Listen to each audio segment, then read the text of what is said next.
Boa tarde, tudo bom? Primeira pessoa a entrar. Vamos aguardar um pouquinho para a gente bater um papo hoje sobre essa temática, né? De prevenção, né? E promoção, prevenção ao suicídio e promoção à vida, tá? Então a gente sempre dá um tempinho, até mesmo a palestrante estava conversando agora há pouco com ela por telefone e ela acabou de sair de uma reunião. Dá um tempo de respirar, de tomar uma água, né? Enquanto a gente toma o nosso chá. Kailane, seja bem-vinda, Kailane. Tá? Vamos ter aqui um momento de perguntas também, tá bom, gente? E não se preocupa, daqui a pouco a gente começa. Está dando ruído? Eu acredito que seja meu fone de ouvido. Deixa eu fazer uns ajustes aqui com vocês. Legal, obrigado, Navalho.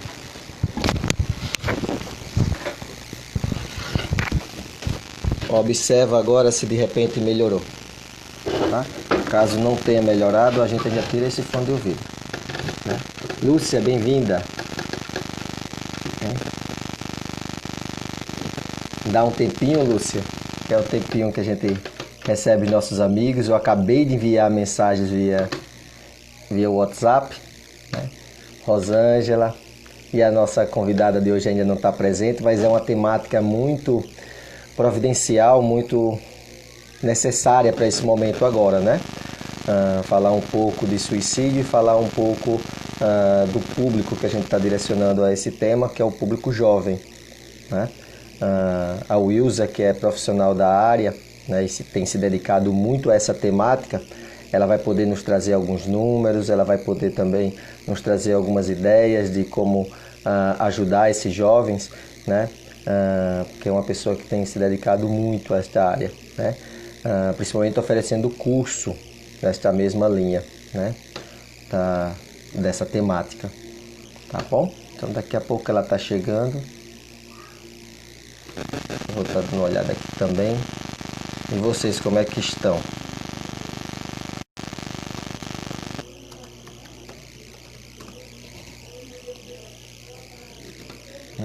Águida, bem-vinda, Águida.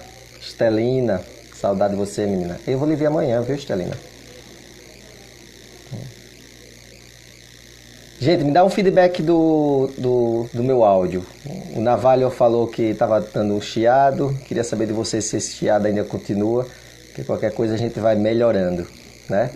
A nossa temática hoje, nós vamos trabalhar o comportamento suicida, né? E como ajudar esse jovem.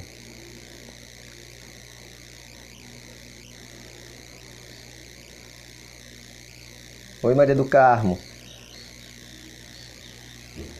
Santos. Agora estou na dúvida se...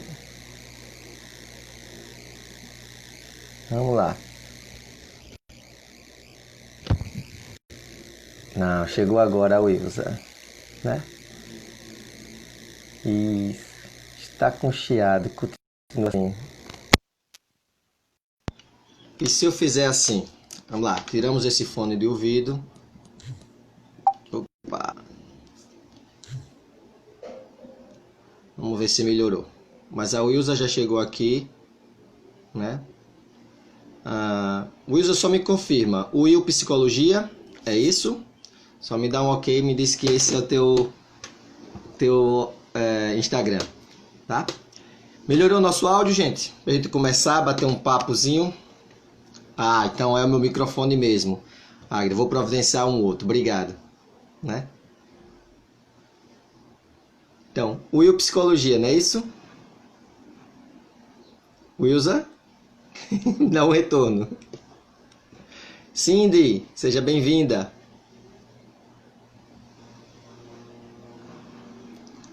Deixa eu aguardar aqui. Isso, então vamos lá, convidar a Wilza para conversar conosco.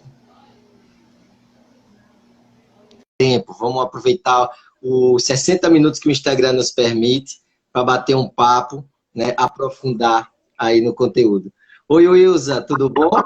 Tá tudo certinho, César. Tranquilo. Tava dizendo antes de você chegar, né? Falei, gente, vamos dar um tempo aí para a Wilza, que a coitada acabou de sair de uma reunião e ela precisa ser inspirada, né, Wilza? respirar, tomar uma água aqui, né? Esse home office tá uma mistura, né? Né? É muita reunião, né, Wilson? Com certeza. Wilson, Não geralmente, para, né? eu começo as minhas lives, muitas vezes, falando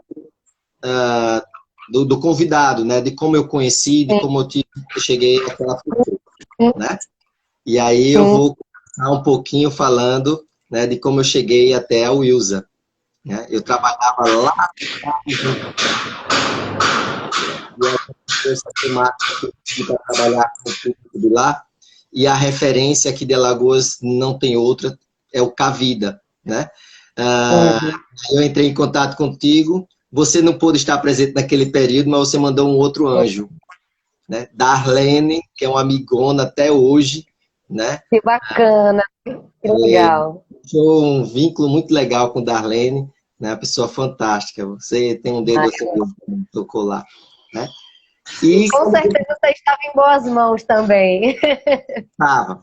Isso pode ter certeza. A Darlene é uma pessoa fantástica, né? Com E, certeza. mas sempre fica esse contato, né? Então, a vida termina sendo referência. Eu, como psicólogo, quando eu vou ter alguma questão voltada a essa temática, é a quem eu procuro, né, indicar, a quem eu procuro suporte, é o Cavida, né? A qual você foi a fundadora, né? Isso, eu. Isso. Em 2012, né, eu tive... Na verdade, assim, a ideia surgiu em 2006, César, quando eu ainda era estudante de psicologia.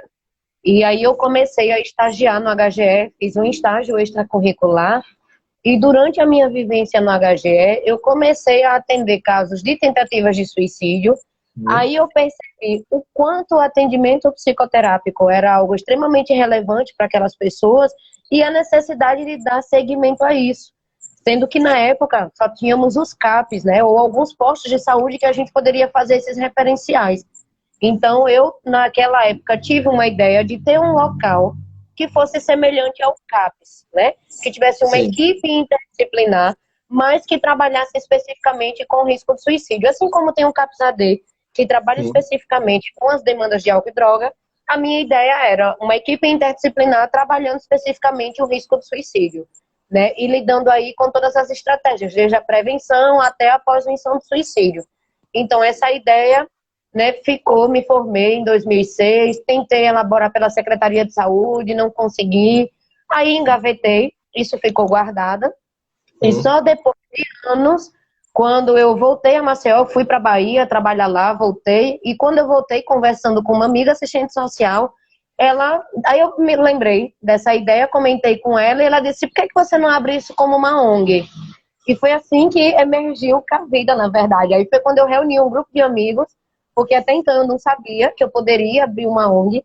Aí eu reuni um grupo de amigos que se interessaram pela causa e que junto comigo iniciaram esse trabalho em 2012 e aí hoje em dia não tem mais nenhum deles comigo.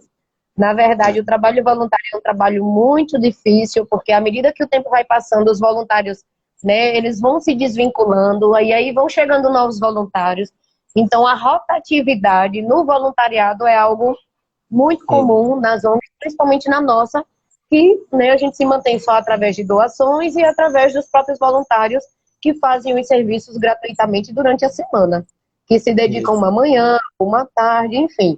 Então, realmente, amigo, é uma luta muito grande, mas estamos aí há mais de 8 anos persistindo, né, ajudando nessas estratégias de prevenção do suicídio.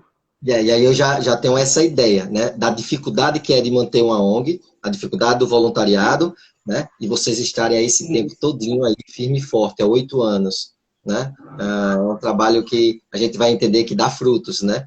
Porque vocês Sim, também são multiplicadores, sim. né? Isso é fantástico. Wilza, a temática que a gente escolheu hoje, né? Que você domina muito bem, mas a gente voltou a um público.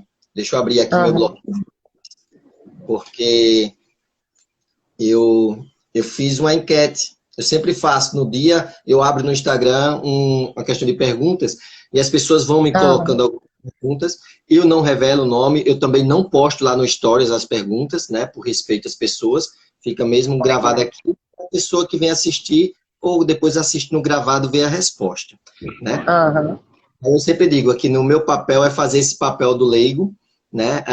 Do curioso também. O curioso sou eu, o profissional, né? O leigo tá aí os Aham. participantes, né? Para a gente poder desvendar um pouquinho do que se fala, do que é a questão. Semana passada eu estive aqui com a Paula Carvalho, que eu acho que você conhece. A gente falou Sim. sobre o processo de luto, né? E eu vou falar sobre o processo de suicídio no público jovem. Eu Sim. terminei pedindo e no final eu vou dizer o porquê, tá? A gente tem um projetozinho aí com esse público jovem e eu vou falar contigo um pouquinho sobre ele, tá? Wilson, o que é que você consegue trazer para a gente de estatística sobre suicídio Uhum. no público jovem?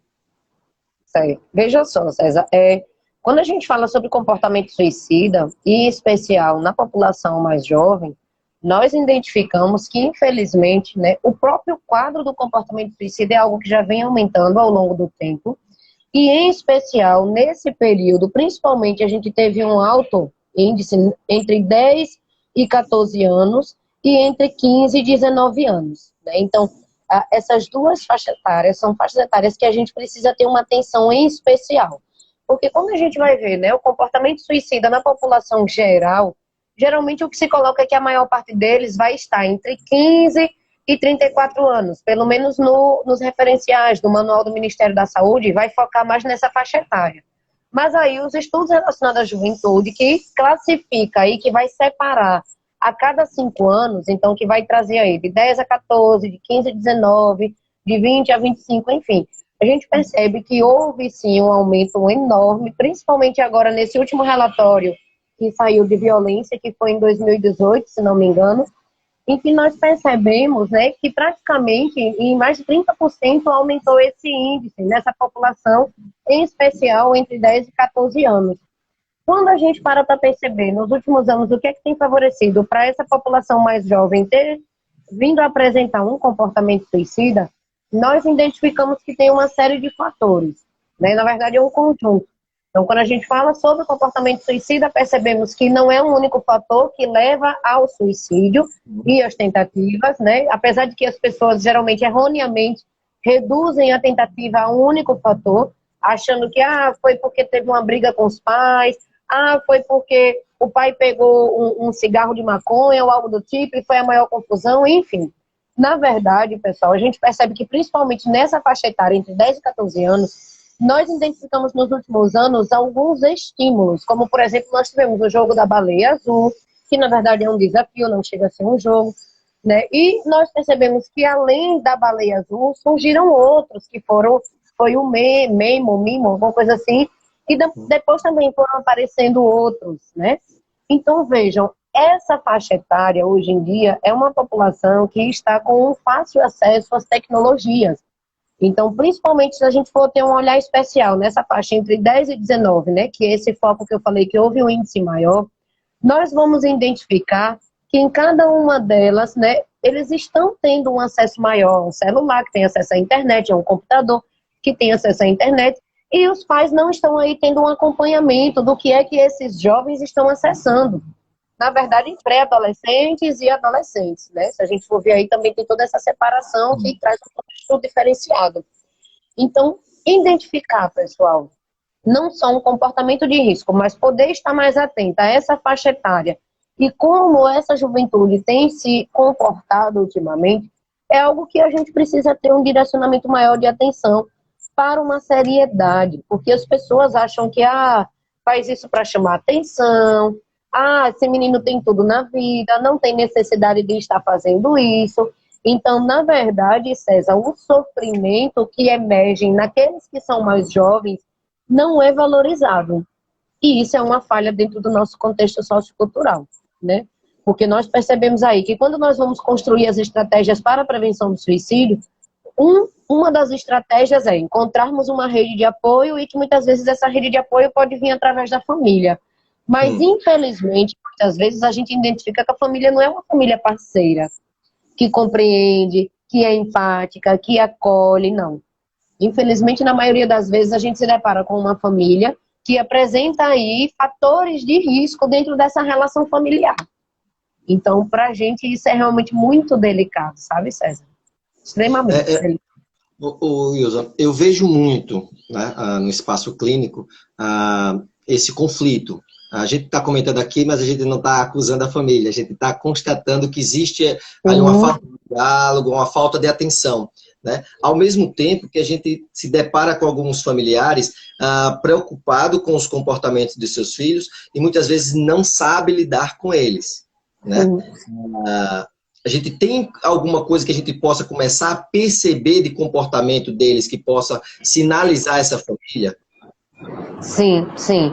O comportamento suicida, ao contrário do que muitos pensam, César, ele pode ser identificado, porque as pessoas muitas vezes acham, quem quer fazer vai lá e faz. Não fica por aí falando, nem demonstrando, e que isso a gente sabe que é uma visão errônea. O comportamento suicida, ele pode ser prevenido porque ele pode ser identificado a partir dos seus sinais. Então, quando a gente fala sobre essa população, né, da juventude, né, dos pré-adolescentes e adolescentes, nós percebemos, né, os comportamentos mais característicos. Por exemplo, são mais impulsivos do que planejados. Então, quando nós começamos a estudar sobre o comportamento suicida, percebemos, né, que nós vamos ter aqueles que apresentam, diante de um estresse, diante de um conflito, diante de uma situação de tensão, um comportamento mais impulsivo, principalmente quando a gente se refere a essa questão de por fim a vida, contrário ao que nós muitas vezes percebemos, por exemplo, nos jovens adultos, que vai ser mais um comportamento planejado, em que a pessoa planeja, arquiteta como vai fazer, de que forma vai fazer, aonde vai fazer, enfim, com uma riqueza de detalhes, às vezes escreve uma carta de despedida, dentre tantas outras questões. Na população mais jovem, nós identificamos enquanto sinais. Primeiro, né, esse comportamento que eu digo mais impulsivo, ou seja, é aquele jovem que é mais ansioso, é aquele jovem que ele demonstra essa maior inquietação, uma insônia, né, um mal-estar. Então, isso vai ser demonstrado nas suas atitudes do dia a dia. Né? Então, por exemplo, ele tanto pode, né, ser aquela pessoa mais imediatista, ser aquela pessoa ali que não tem muita paciência para ouvir, para dialogar, que quer as coisas no tempo dele, na hora dele. Isso é uma das características que podem demonstrar aí um comportamento mais impulsivo. Como nós também podemos estar identificando comportamentos mais reclusos. Então, por exemplo, existem muitos jovens que, principalmente quando vivenciam contextos de bullying, cyberbullying, conflitos entre os pares, né, com os colegas aí, sejam eles da escola ou do seu ambiente lá residencial, eles também podem estar vivenciando alguma situação de conflito que favorece para que eles comecem a ficar mais reclusos. E é nesse comportamento também mais recluso, mais retraído, sem querer ter contato muito com a família, sem querer conversar, evitando até mesmo, né, o contato com aqueles amigos que eram mais próximos, evitando sair, fazer as coisas que gosta, enfim. Então, essa também é uma outra característica que tem sido muito comum no comportamento de adolescentes.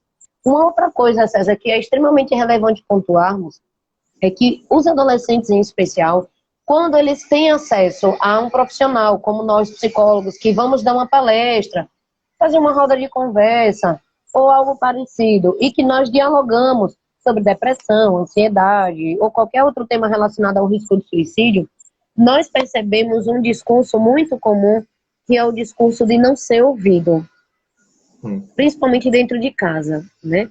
Muitos adolescentes, eles relatam que os pais não entendem, não ouvem, só reclamam, só criticam, só cobram, julgam. Então, é nessa falta também de diálogo, de compreensão, né, de um maior entendimento nessa relação, muitas vezes entre pais e filhos, que nós identificamos, César, um risco maior, né? Como você fala, a gente não está culpabilizando a família, mas nós estamos trazendo um alerta para as famílias, para que estejam mais atentos ao comportamento dos adolescentes. Então, não é porque o adolescente está trancado no quarto que, vamos deixar lá, é a privacidade dele, deixar ele no canto dele, não. Se é um adolescente que não ficava tanto tempo trancado no quarto e que agora ultimamente vem apresentando essa característica de comportamento, que é diferenciado de como ele era antes, né, no seu dia a dia, então isso é sinal de que alguma coisa mudou. E essa mudança, né, pode ter algo a mais. É nesse momento a qual você fez aquele comentário de que onde os familiares terminam minimizando a dor do adolescente, é quando esse adolescente ele tenta falar, ele se sei lá, através de ouro, através de mudança de comportamento, e é quando esse minimizar da emoção dele ainda é potencializado, no meu ponto de vista, quando diz o que você falou. Menino, te dou de tudo. Tu tá reclamando de quê? Tu tem motivo? Olha para a criancinha que mora lá debaixo de não sei de aonde, parará, né? Aquela ali tem motivo para reclamar, mas você, né? Essa falta de tato, de lidar com essas questões emocionais do jovem, que termina potencializando essa ideação. Com certeza, porque vejam, todos aqueles fatores que estiverem ao redor desse jovem e que possa vir trazer um estresse maior para ele, ou um conflito maior para ele, uma tensão maior, tudo isso aí podem ser fatores que somados vão favorecer para um potencial risco, né? Então, nós percebemos que o quê? Nós precisamos tentar caminhar de uma maneira oposta, de uma maneira mais acolhedora, de uma maneira mais compreensiva, de uma maneira de um entendimento de um diálogo aberto com essa juventude que, infelizmente, não consegue ser ouvida. Por que que, na maioria das vezes, César, a gente percebe que os adolescentes, eles preferem conversar com um amigo do colégio do que com a mãe ou com o pai? Né? Porque muitas vezes, quando ele está na relação ali com um colega, ele não tem um julgamento, ele não tem uma censura. Então, ele se sente mais à vontade, entende? Para trazer não só as suas questões mais íntimas, mas o que corriqueiramente está acontecendo aí no seu dia a dia, que infelizmente muitas vezes os pais não ficam sabendo. E aí, quando chega a bomba, já é a notícia de que o adolescente tentou suicídio, ou que está no hospital, ou que algo mais sério aí aconteceu, né? Infelizmente. Então, o alerta que nós fazemos aos pais nesse momento é para que eles possam, sim, estar atentos a esses comportamentos que podem ser identificados. Então, se qualquer adolescente em algum momento traz, né, o comentário de que não está aguentando mais, de que está sendo um peso para os outros, né, de que ele está se sentindo sufocado, que ele está no limite dele, que ele quer sumir, não vê nada em ninguém. Esses então, são os discursos, né, Wilza? Isso. Então, tudo isso são linguagens, né, que traduzem aí uma verbalização de um sofrimento, de uma angústia, de uma sensação de mal-estar e que muitas vezes não é ouvida, pelo contrário, é negligenciada, né? Não é valorizada. Entende? Sim, sim. Voltando um pouquinho, Wilza, para as questões das causas, né? Realmente, se a gente for fazer uma pesquisa lá de Google da vida, né? Eles vai fazer, como você falou, ele vai gradualmente colocar alguns itens de possíveis causas, mas só que você já falou para a gente que não é uma causa só, é um conjunto de causas, né? Uma das causas que você já pontuou aqui foi a questão de redes sociais, né? Ou o jogo do desafio da baleia, você quer jogo, né? O desafio da baleia. Quando você falou, eu fiquei imaginando aqui, aí eu fiz, peraí, vou perguntar ao Wilza.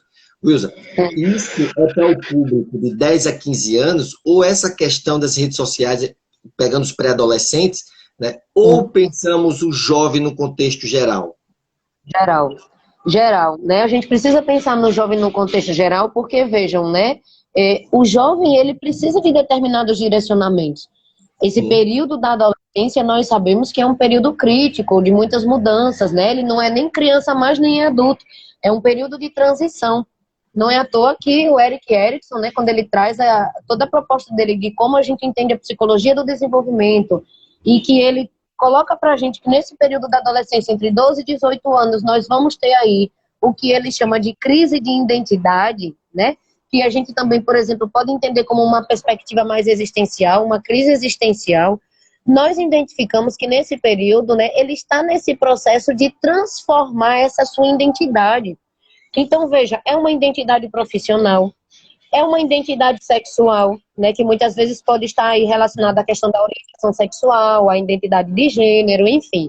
Então, quando a gente fala nessa formação dessa identidade durante esse período crítico da adolescência, que é um período de transição, nós identificamos que todas essas vivências, que já são tensas, obviamente, para todos os adolescentes, trazem um certo desconforto. Agora, a maneira como cada adolescente vai lidar com isso aí também vai depender de qual é o suporte de apoio que esse adolescente está recebendo.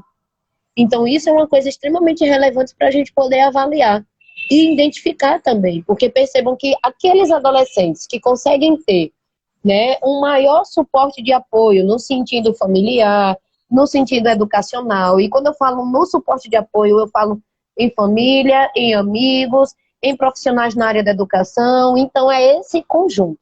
Então a gente percebe que aqueles que conseguem ter aí um maior suporte e que conseguem tentar equilibrar no meio de todas essas tensões, né, encontrar um caminho no qual traga menos danos, né, que a gente, é muito comum também a gente falar sobre redução de danos nesse período, é aquele que provavelmente, talvez, não venha a sofrer tantas consequências, como uma depressão, uma tentativa de suicídio, uma dependência química, como alguma outra questão associada a essa, né? Vejam, não existe uma família perfeita, né? A gente sabe que não existe uma perfeição. Existe aquelas famílias que a gente sabe que tem um diálogo maior, uma presença maior, né? E que consegue ter uma compreensão, uma relação mais empática maior. E existe aquelas famílias que a gente percebe uma presença maior de conflitos. Eu prefiro usar essa linguagem, César, porque na literatura, alguns referenciais teóricos vão dizer que são famílias desestruturadas ou famílias disfuncionais. Eu detesto, eu particularmente não compartilho, não gosto dessa linguagem, porque eu acredito que toda família tem suas dificuldades, né? Sim. E que existem aquelas famílias que podem apresentar um modo de ser que sejam mais intensos nessas relações. E é nessas tensões que pode ocorrer aí, consequentemente, maiores conflitos e que isso pode favorecer como um dos fatores, né, para um risco de suicídio de um adolescente. Então, né, não é uma questão de uma estrutura base. Eu interpreto mais como uma questão mesmo de modos de ser nessa relação e que dentro dessa relação ocorrem maiores conflitos. Porque a gente sabe que nenhuma família é perfeita, toda família vai ter seus conflitos, mas que existem algumas famílias que têm alguns conflitos maiores, alguns conflitos que são mais frequentes, né? Então a gente percebe que muitas vezes uma violência doméstica, muitas vezes um histórico de vida de um abuso sexual, são situações que podem favorecer para que o adolescente, nesse momento aí da transição, dos conflitos, das tensões, né, some tudo isso e comece a interpretar que a vida não tem sentido, que é melhor por fim, que ele está sendo um peso para os outros, que é melhor não continuar nessa vibe, né? E aí eles vão entrando num processo muitas vezes de angústia e de uma tensão em que eles têm uma certa dificuldade para lidar com isso, porque, né? Quem de nós aqui diante de um problema não temos dificuldade? Todos nós temos. Imagina um adolescente que está nesse processo de transformação, que se a gente for ver pela perspectiva mais cognitiva também, não tem ainda suas funções executivas totalmente formadas, né? Porque a gente sabe que as funções executivas vai auxiliar aí no controle do comportamento, né? Que é o controle inibitório, a questão da impulsividade, né? Que vai favorecer aí para a construção de estratégias, planejamento, resolução de problemas. Então, veja, é um somatório, né, de fatores que estão associados a uma região cognitiva que ainda não está totalmente formada. E que isso, em especial nos adolescentes, também precisa ser visto e ser levado em consideração. Né? Quando eu converso com esses pais e adolescentes, Wilson, para explicar esse momento de transição, eu digo, olha, estamos num momento que a gente não sabe, né, se quer ser adulto ou se quer ser criança. Eu quero ser adulto para poder ter as minhas privacidades, as minhas responsabilidades, ter alguns outros direitos que eu não podia, mas ao mesmo tempo, no dia 12 de outubro, eu quero ganhar meu brinquedo. Né? Eu quero ter os benefícios, ao mesmo tempo que eu quero ter os privilégios também lá, digamos assim, privilégios, né, da criança. Então fica meio conflituoso mesmo, né? E você fala da questão da orientação sexual. Existe algum mapeamento da questão do suicídio jovem e orientação sexual? Com certeza a gente percebe nos estudos, né, que a gente relaciona comportamento suicida e a questão da orientação sexual. É colocado na literatura que, em média, de 7 a 8 vezes, nós vamos ter uma média de 7 a 8 vezes mais o número, né, de jovens LGBTs que têm risco e que praticam tentativas de suicídio. Um outro estudo também mostra para a gente que adolescentes LGBTs que têm um suporte familiar de aceitação e de apoio com relação à sua orientação sexual, eles vão ter um menor risco de vir a tentar o suicídio. Então, assim, César, isso é uma coisa também extremamente relevante da gente pontuar nesse momento, porque nós percebemos que, de fato, essa questão tanto da orientação sexual como da própria identidade de gênero é algo que, para o próprio adolescente, já traz uma série de conflitos, né, na própria aceitação, no próprio lidar com tudo isso, porque a gente vive, infelizmente, numa sociedade heteronormativa, em que se estabelece, né, o que é normal e o que talvez, né, não seja normal, aquilo que está aí à margem, apesar da gente já ter aí há muitos anos, né, ver que a questão da homossexualidade foi retirada dos manuais diagnósticos de psiquiatria, a questão da identidade de gênero também, né, já foi retirado, não é considerado uma questão de um transtorno mental. Então, mesmo assim, né, mesmo as pessoas compreendendo que não é uma questão de um processo patológico, de um processo adoecedor, mas a gente ainda vive, né, numa sociedade que carrega toda uma construção sócio-histórica e que é essa construção sócio-histórica que ainda perdura até o momento. Então, é dentro dessa construção que se tem uma heteronormatividade, é dentro dessa construção também que se estabelece o que é tornar-se homem e o que é tornar-se mulher. Então, né, a gente tem vários estudos aí também de gênero que vem mostrar o como é desigual essas relações, principalmente entre homens e mulheres, e principalmente quando a gente traz a ênfase não só do gênero, mas a questão também da orientação sexual e da identidade de gênero. Então, infelizmente, nós percebemos que há, sim, esse risco maior. Inclusive, César, em 2014, aqui em Maceió, nós fizemos uma pesquisa, que inclusive ela tem até um resuminho aí no site do Conselho, e também está publicada no meu primeiro livro, onde eu descrevo essa pesquisa que nós fizemos com 1.600 pessoas LGBTs aqui de Maceió, e que nós avaliamos um perfil de risco para comportamento suicida, e percebemos que, em média, 50 pessoas das entrevistadas e dos entrevistados que participaram da pesquisa tinham algum comportamento de risco, né? Então, isso é muito alarmante. Isso é algo que a gente precisa dialogar, que a gente precisa pensar na construção de estratégias de prevenção e, principalmente, em especial, relacionando essa questão da orientação sexual, da identidade de gênero e aqueles grupos que a gente percebe que tem aí uma maior vulnerabilidade. Vou entrar em uma outra questão, que possíveis causas, né? Sim. A gente não pode negar que hoje nós vivemos num contexto onde tudo é acelerado, né? O jovem, ele sai do seu estudo do ensino médio já programado para entrar na universidade, já programado para, já calculado mesmo para daqui a 5, 10 anos, com tal idade, ele já ter o sucesso. Então, eu percebo muito, né, recebo muito na clínica, no espaço clínico, jovens frustrados porque almejava naquela idade X, né, e já está ali ganhando seu salário de não sei quantos, né? Então, quer queira, quer não, as redes sociais demonstram isso, reafirma, né, quando posta crianças que já são milionárias, né, em seus blogs, em seus perfis, né, e aí vem uma frustração. Né? E aí eu estou trazendo a questão da perspectiva de futuro como um possível fator, né, do suicídio. Isto existe? Com certeza, né? Quando a gente pensa na possibilidade da desesperança como um dos fatores, né, que estão aí associadas a esse risco maior de suicídio, nós identificamos que o que vai gerar essa desesperança, muitas vezes, é uma série de situações frustrantes que esse adolescente teve aí, né, ao longo da sua vida, principalmente durante esse período dessa transição, esse período das escolhas, porque, vejam, escolher já é difícil, né?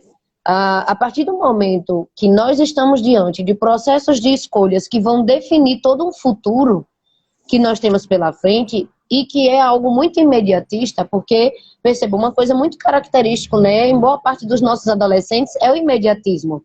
Mas Sim. que isso também é fruto desse nosso contexto sociocultural capitalista que quer tudo para ontem, né? E que faz com que a gente seja mais imediatista. Então, consequentemente, a gente percebe também isso de uma forma muito presente em adolescentes. Então, além de ter o imediatismo, né, e de ter esse processo da escolha, aí vem toda essa questão de escolher algo que eu vou ter por toda uma vida. E será que eu estou escolhendo certo? Será que é a melhor opção? E aí, muitas vezes, uma outra coisa que a gente precisa abrir um parêntese, né? É o processo de escolha tendo apoio da família ou não. Porque isso é extremamente relevante. Né? Percebam que muitos adolescentes, nessa fase das escolhas, sejam elas escolhas profissionais, que é um exemplo que a gente pode ter aqui, quando não tem esse suporte da família também, isso vai ser algo mais tenso para ele. Porque imagina para um pai, para uma mãe que construiu toda uma perspectiva, se iludiu, na verdade, nessa expectativa de que o filho vai ser médico, vai ser advogado, vai ser isso, vai ser aquilo.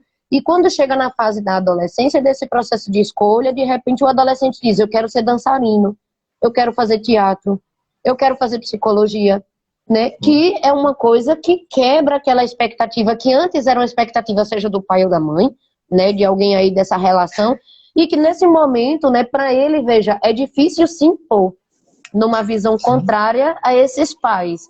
E quando ele consegue se impor, colocar, porque muitas vezes ele fica sem querer desagradar, né, aos pais, e aí ele termina indo no barco do que o pai quer ou do que a mãe quer, porque parece ser algo melhor, um terreno mais fértil, algo que vai trazer uma segurança maior, porque eles têm uma vivência maior, então o que eles estão dizendo é o certo, e não necessariamente.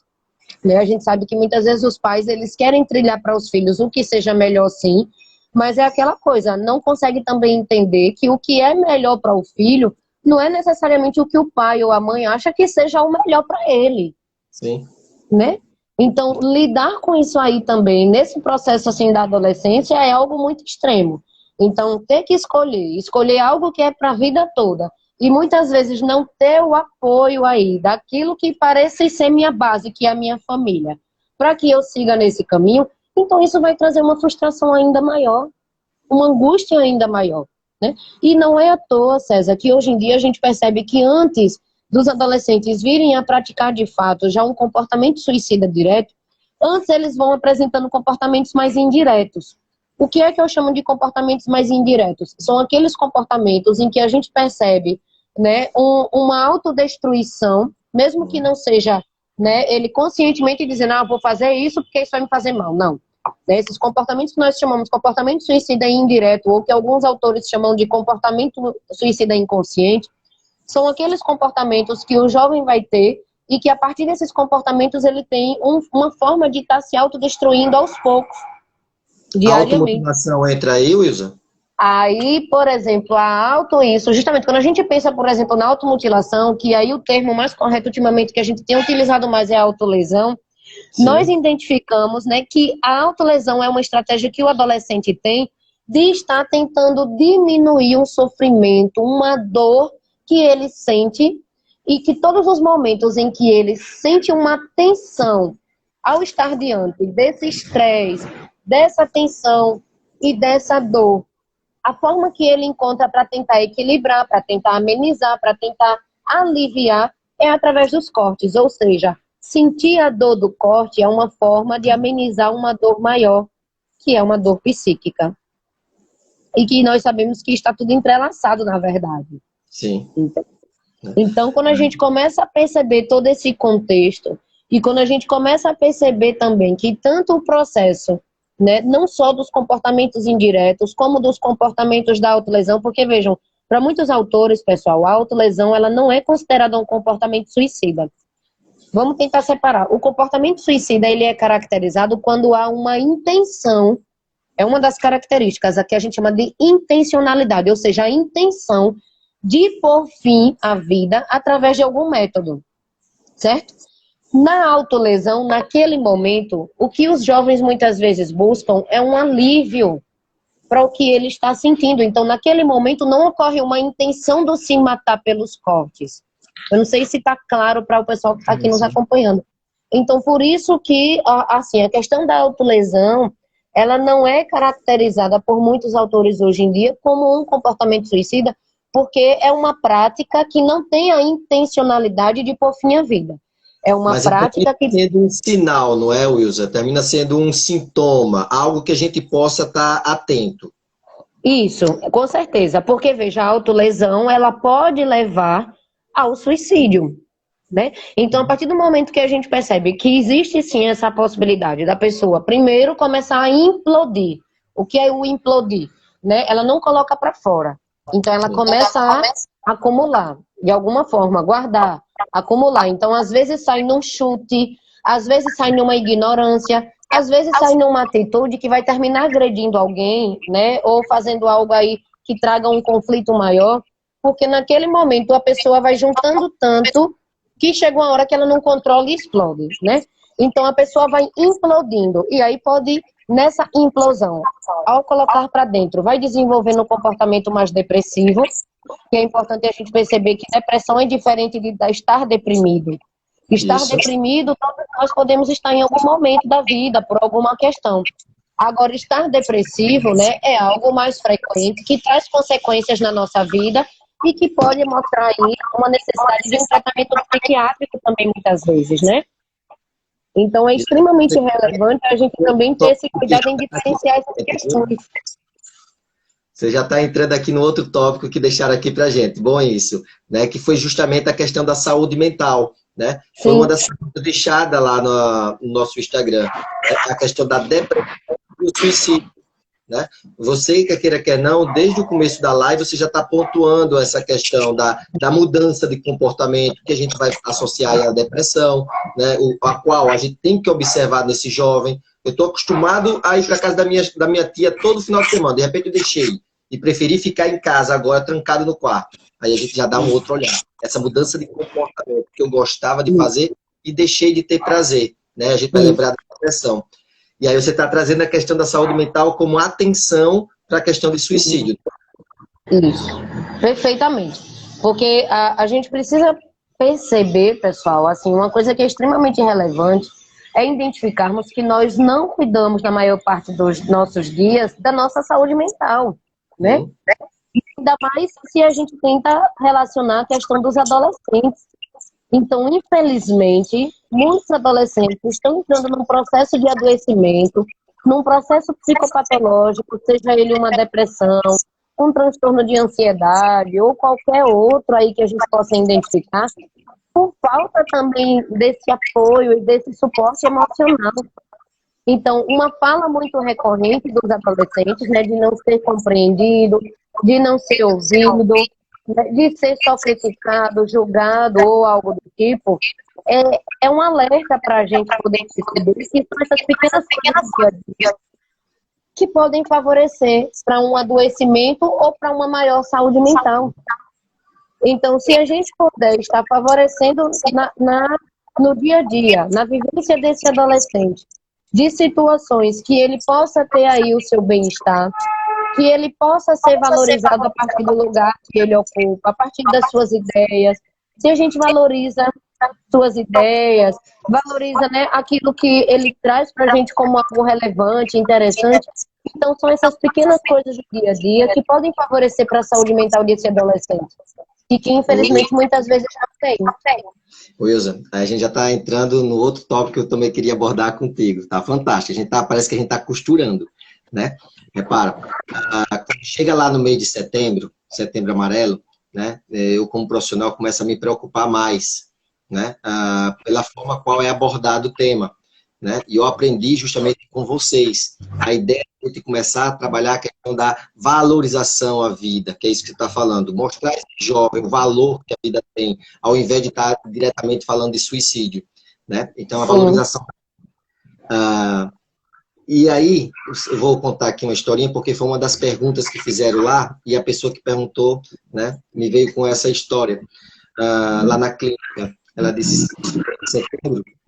que propaganda absurda é essa, César, que estão colocando? E ela vinha de ideação em suicídio, ela vinha de tentativa de suicídio.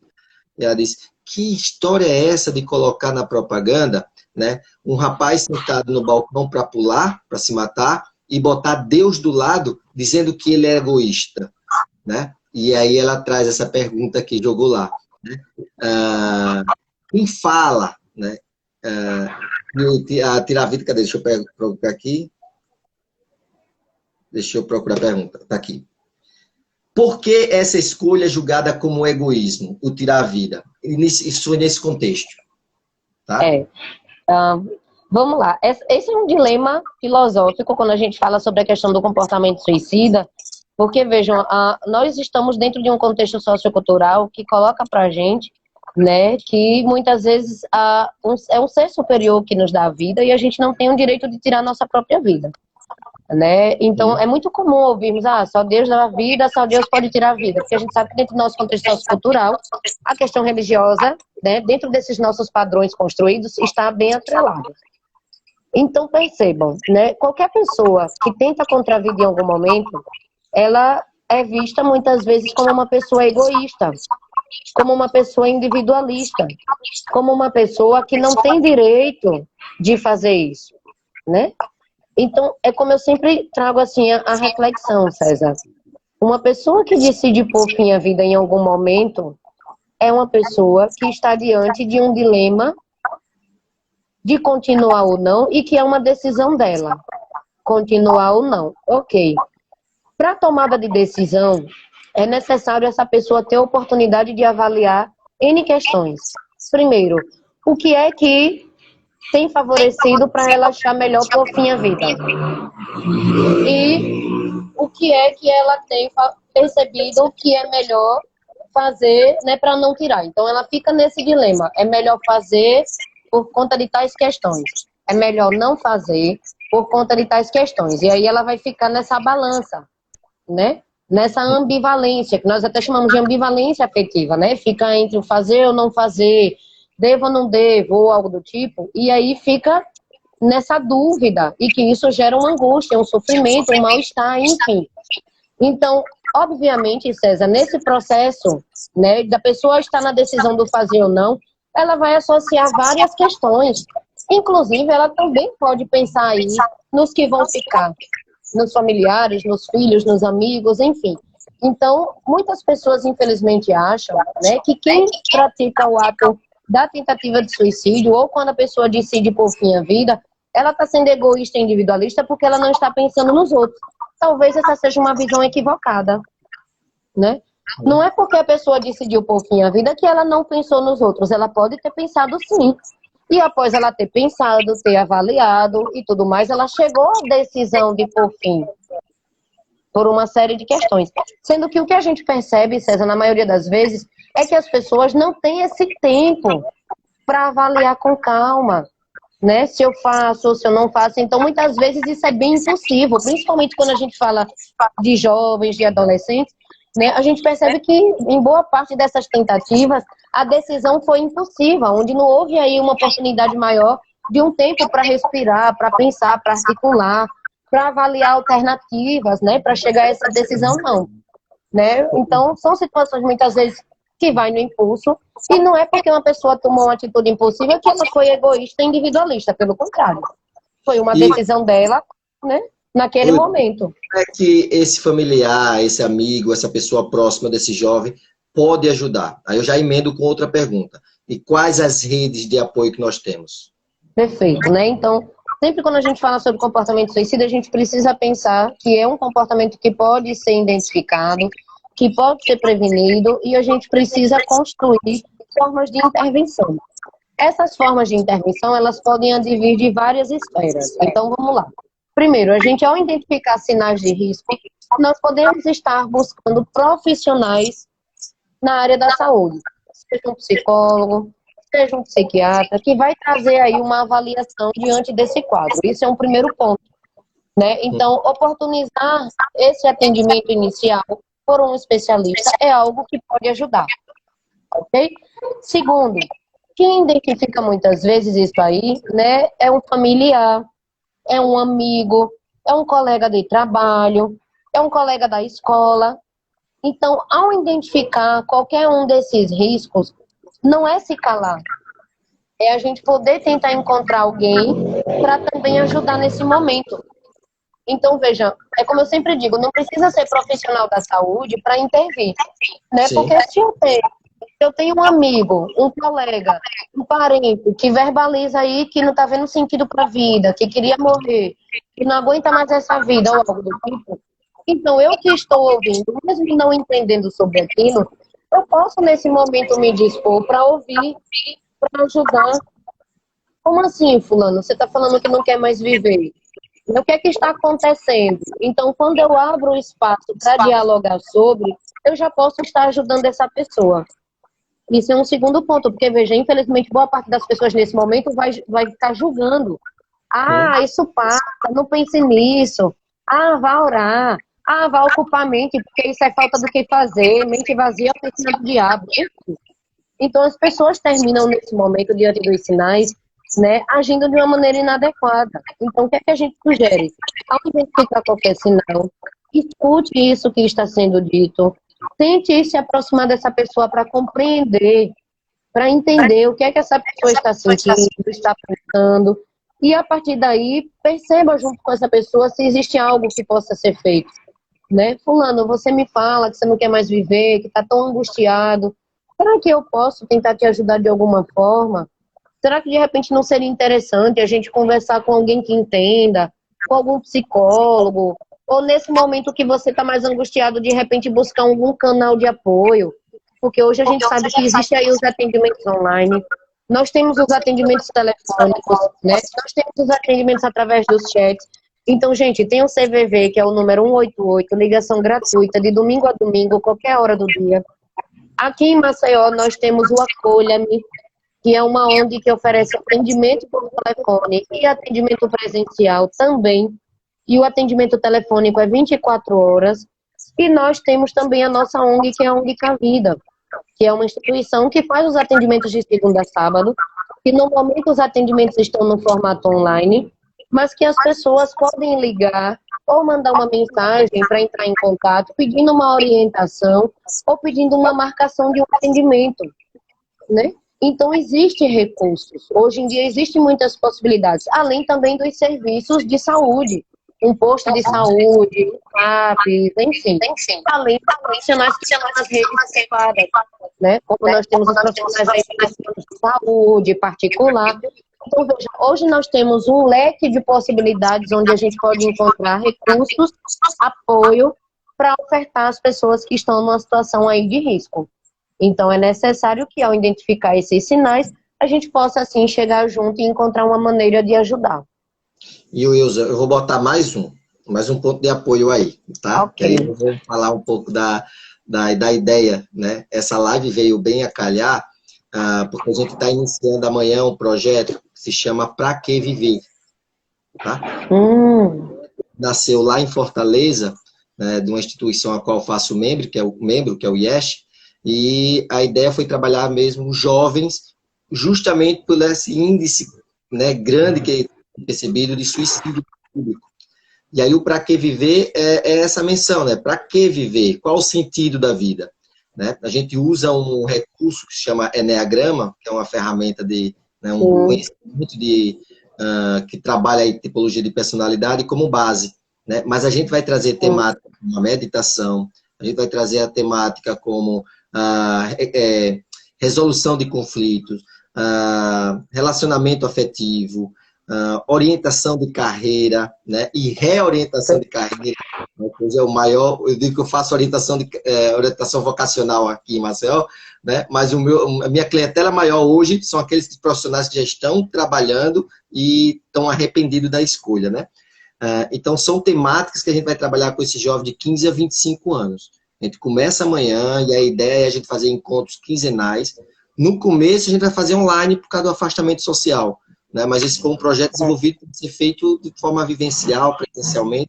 Não que o modo online não tire a questão do vivencial, porque termina sendo vivencial, né? Então, a gente se coloca também à disposição, né, para esse projeto. E eu gostaria de contar até com a sua participação, né, de divulgar. Com certeza. Tá? Com certeza, César, com certeza. São iniciativas como essa que a gente tem mais é que parabenizar mesmo, né? Porque a gente sabe que são pequenas ações que nós vamos fazendo e que a gente pode estar contribuindo muito e, consequentemente, prevenindo não só o suicídio, mas N questões aí relacionadas à saúde mental. Parabéns pelo projeto de vocês. Jovens inscritos. Estava olhando agora há pouco, temos 30 jovens inscritos, eu espero aí alcançar pelo menos mais 5, né? Quem sabe. Bacana. Wilson, chegamos no tempo final, né? Deixa eu olhar aqui, mas eu acho que a gente já atendeu todas as perguntas que me fizeram, porque no bate-papo que a gente foi tendo, à medida que você foi falando, eu fui vendo aqui a questão dos sintomas, né? Como identificar, né?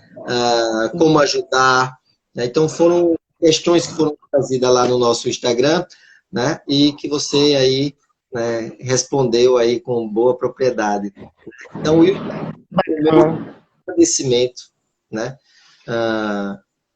É assim, mais uma vez eu digo que o Cavida, né, que é teu filho, né, ele é referência para mim, e eu acho que para o estado inteiro, né, é quem eu consulto, é quem eu tenho como referencial, como eu disse, né, para essas temáticas. Então, mais uma vez, gratidão pela tua disponibilidade, né, por ser essa pessoa que realmente está disposta, disponível, né, para tratar dessa temática, que é um tabu, né, Wilson? Com certeza, a gente, né, são pequenos momentos assim que nós quebramos um pouco esse tabu, né, e aí vamos encontrando pessoas também que estão aí nessa missão, identificando esses sinais, como o Marconi aqui, ó, um abraço, Marconi. Ele comentou aqui, fiz um trabalho em um colégio com uma atividade laboral e fiquei assustado com o número de adolescentes depressivos aqui em Maceió. Então, né, Marconi, obrigada aqui pelo seu comentário. Realmente, né, essa é uma realidade triste, mas que a gente precisa, assim, encontrar estratégias, sejam elas, né, estratégias laborais, como você atua, né, como fisioterapeuta, ou estratégias como a gente aqui enquanto psicólogos, né, que vai trabalhando essas questões também da saúde mental, enfim. Eu acho que a gente precisa somar forças, construir essas redes da melhor maneira. Eu percebo é que independente da tua profissão, se a gente vai lá nesses jovens e a gente abre espaço para eles falarem, a gente percebe, constata realmente isso tudo que você falou aqui como verdade. Com certeza. Né? Com É só certeza. criar esse espaço para que eles possam falar. Né? Com certeza. Outra pessoa e que os jovens possam ser mais ouvidos.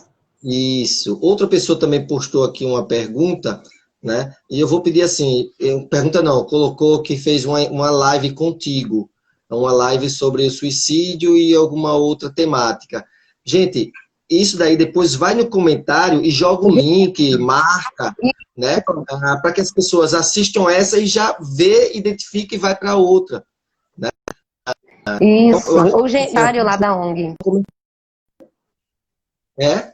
Legal. E, né? Então, e aí ele fez semana passada sobre comportamento suicida indireto, que foi o que eu comentei aqui contigo hoje. Muito legal. Então, se ele estiver nos ouvindo, depois vai no comentário que a gente vai salvar essa live e já joga o Deixa link, o link. Marcação, né? Aí, vai, Genilson. Isso. Beleza. Né? Para aprofundar mais, porque aqui a gente pincelou, né? Foi rico, né? De conteúdo. Mas com certeza, foi muito bacana, César. Agradeço a você. Vendo. Foi maravilhoso, maravilhoso esse momento, quando a gente fala assim abertamente, né? E ter a participação também de pessoas aqui nos acompanhando. Agradeço por estarem aqui conosco. Gratidão, pessoal. E qualquer coisa que precisarem, pode contar conosco da ONG Cavida para a gente poder contribuir de alguma forma. Isso. Então, Wilson, mais uma vez, gratidão. Turma que estiveram presente conosco, gratidão a você, tá? Gratidão. Até a próxima. Até. E vai ter essa próxima.